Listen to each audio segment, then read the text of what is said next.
I also want to thank Little Patuxent Review for including my book in this latest. It's really a thrill, really. And picked up the book and wow, that's cool. You know. I want to thank Anne for interviewing me. I feel like I made a new friend. You know, we spent hours, and then after the interview, when she went to Thailand, we called each other and we spent a few hours more. So it was really good. Thank you, Anne. I want to thank Mike. We go back a long, long, long, long way. His daughter was in our theater, in one of the performers. And I've been around Columbia for a long time. Liz Bobo and I go way back. Some of you I probably taught to swim, or at least taught your children to swim. Some of you I taught to dance. Some of you I taught to do a cartwheel. Susan dated my son Paul. Right. Some people don't believe I'm still here. I actually had somebody say to me, are you Betty Mae's daughter? Because you look a lot like her. And they assume I'm dead. Well, I'm not dead. And I'm still on a soapbox. And this time my soapbox is the criminal justice system. 8.5 years ago, I was asked to write, I am a clown, I'm a theatrical director, all that, you know, blah, blah, blah. It's in the book, okay? And I got a call asking me to write a comedy about life in prison. Yeah, let that sink in. A comedy about life in prison. I really thought it was one of my kids. Yeah, Paul, that's really funny. Okay, what do you want? But no, it wasn't. It was a call because these women, all of whom are lifers, had a mission. They wanted to warn young people, especially at-risk young people, about the consequences of bad choices. So they wrote a play, and they presented it to a bunch of young people, and the play bombed. And they decided it bombed because it wasn't funny. Kids want funny, and if it's not funny, it bombs. So I went in and I talked to them. We talked for hours, and finally I said, the kids don't need funny, they need honesty. They need to see you and them in you. That's what they need. So I gave them some writing prompts. I said, start writing, guys. And they wrote. Oh my God, the things they wrote. Beautiful, incredible, gut-wrenching things. And ironically, I had to add some comedy to the play because I was afraid the audience would throw up halfway through the show. So we put together a play and we named it Faces. And it became a phenomenon.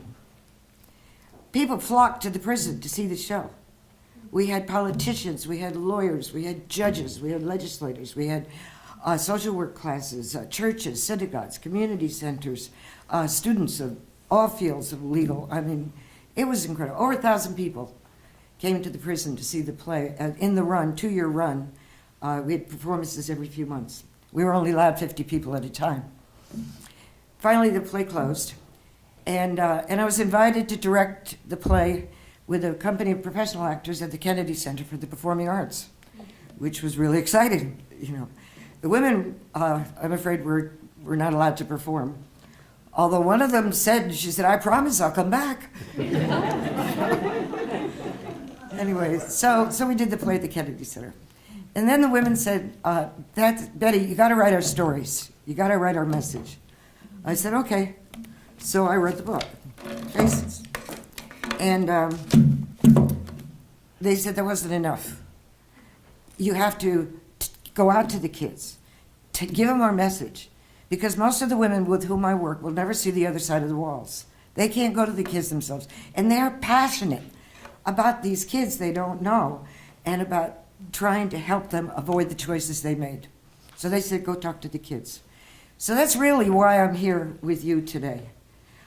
I would like you to please, so I've started a series of workshops, and this can be anywhere from 10 minutes to 2 hours. I don't care how long you want it, I'll adjust. I got a nice little PowerPoint projection, did it all with a lot of help from my son.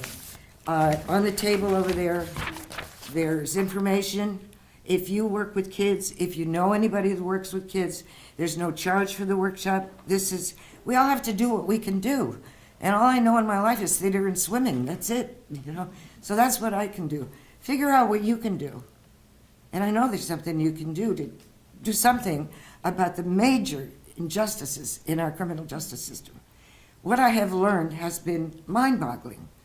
And so I spend a lot of time now down in Annapolis testifying before committees and walking in rallies. A man named Walter Lomax, who's an incredible man. His story's in the book if you want to read it. Anyway, I only have 10 minutes. But so I want to tell the kids what prison's really like. I taught high school in Baltimore City, and there would be these young men, mostly young men, in this case, the women didn't brag. Young men would come out of prison and say, yeah, I was in prison. It was cool. Yeah, so how come you spent the first night you were in prison crying for your mother? And how come you spent every day since trying to get out? Don't tell me prison was cool.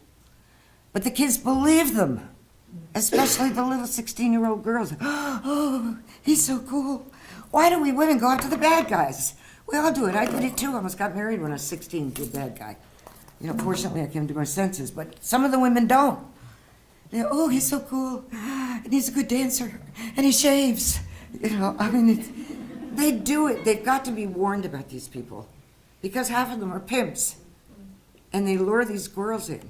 And I want them to know what prison is like.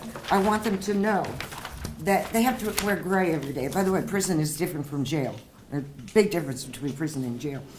They can't wear hats. They don't have cell phones. They can get on the computer 1 hour a week. No internet. No email. No rings unless it's a wedding ring. No bracelets. Hair trimmings. They get a haircut. They got to sweep up the trimmings, put them in a little bag, turn them over to an officer. Okay, toilet paper. You get 3 rolls every 2 weeks. That's what it's like. You live in an 11-foot by 6-foot cell with somebody else who may not be a nice person. If you have visitors, that's wonderful, because visitors are your lifeline to the outside world. But after your visitors leave, you have to have a strip search with every orifice of your body searched. That's what prison is.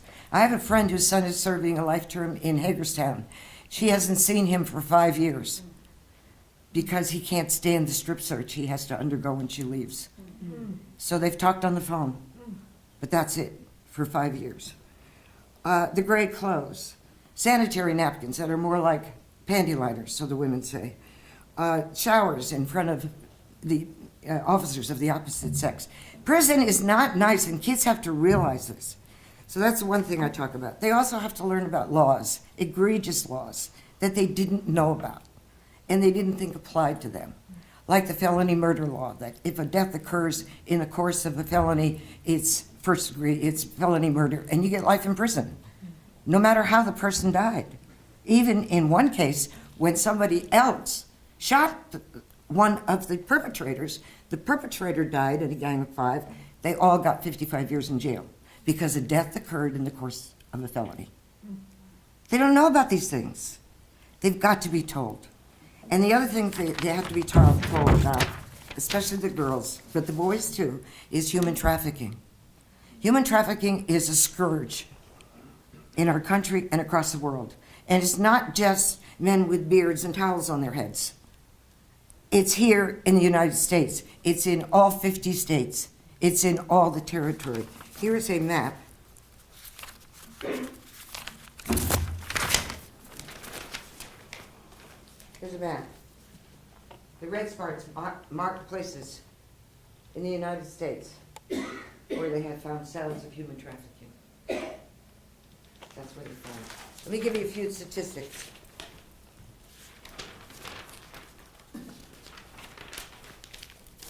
Okay, these statistics are from the National Human Trafficking Resource Center. 259% increase in calls between 2008 and 2012. 9,298 unique cases of human trafficking. 41% are U.S. citizens. 33% are children. And there were 2,668 cases of traffic code. That's between these 4 years when I was researching for the book. Here's some more facts. $9.5 billion a year are made in human trafficking, just in the United States alone. About 300,000 children are at risk of being prostituted as a result of human trafficking. Average age of entry into prostitution for these kids is 13 to 14 years old. Actually, that's misleading. The average target for these people is 11. They love to get the 11-year-olds and train them. A pimp can make $150,000 to $200,000 a year per child, and they usually work 4 to 6 kids a year at a time. The average victim may be forced to have sex 20 to 48 times a day. And 1 in 3 teens, 1 in 3 kids who run away will be forced into prostitution within 48 hours of the time they left their parents' house. Kids don't know that. They get their boyfriends, especially the little girls. They get their boyfriend. Oh, he's so handsome, you know. And there's just no talking about, well, he's different. Well, that won't happen to me. Well, I can point to 800 women in the Maryland institution, correctional institution for women in Jessup, Maryland, where they didn't think it would happen to them either. So, as far as these workshops, I'm begging you, anybody you know with children, there's no charge, although I do suggest they make a donation to a social organization of their choice. I don't want anything to do with it because then I have to worry about taxes, you know. So, but please spread the word.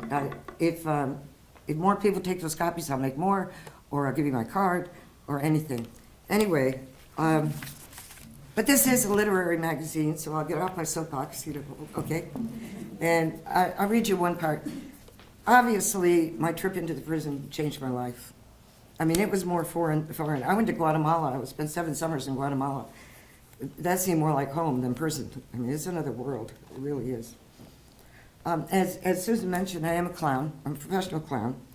And so the women asked me to come into their family Christmas party and entertain. And I said it sounded like fun and wanted to be their families. And this is what happened at the party. And I get choked up reading about this, so you don't have to excuse me, okay? The holiday season approached, a time just as hectic in a prison as anywhere else. Red and green decorations cover the walls and hang from the ceilings, and paper menorahs adorn the bulletin boards. There are parties in the cell blocks and small gatherings of the various volunteer groups. Christmas music blares from the cells and the offices just as it does in the outside world. The inmates look forward to a special dinner, second only to the Thanksgiving spread. The biggest celebration is the family Christmas party.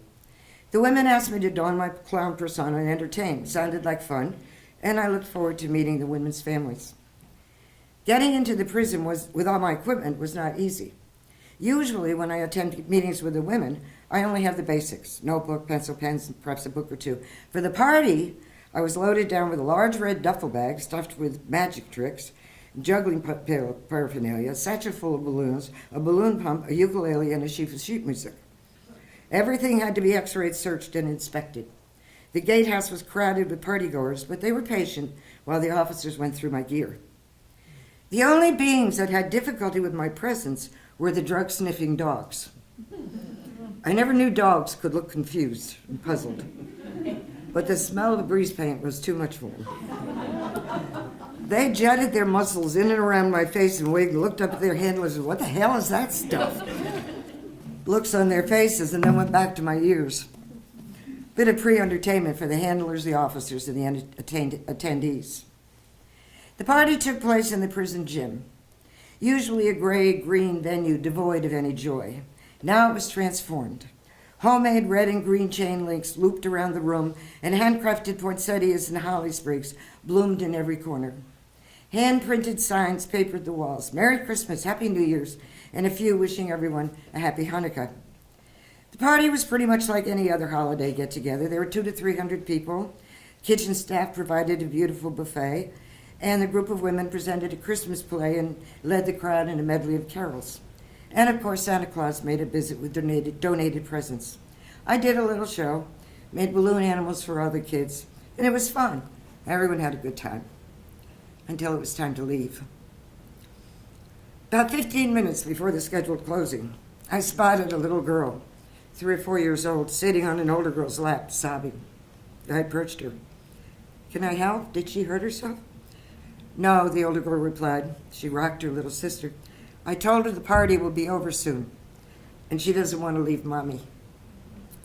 I felt the sting of tears, but I choked them back. Clowns don't cry. I felt helpless. I made her a balloon dog. I even made a leash for the dog. Didn't help. When the time came for the visitors to leave, the officers lined them up at the gym door. They would be taken into a small room where they would wait until count had cleared and all the inmates had been checked for contraband, a humiliating experience that involves inspection of every body orifice. The women were separated and sent to the bleachers, where they sat and cried and waved to their loved ones. The guests were on their way out when a little boy shouted, "Mommy, Mommy!" He broke from the crowd, ran to his mother. He threw his arms around her neck and wouldn't let go. An officer had to pry him out of her arms. From the look on the officer's face, I knew she was just as upset about the heartbreaking tears as everyone else. She carried the child to a woman I assumed to be the boy's grandmother. She clutched him to her and patted his back. The crowd filed out, the little boy's sobs still echoing in the gym. I heard a child's voice. "Why is the clown crying?" Thank you.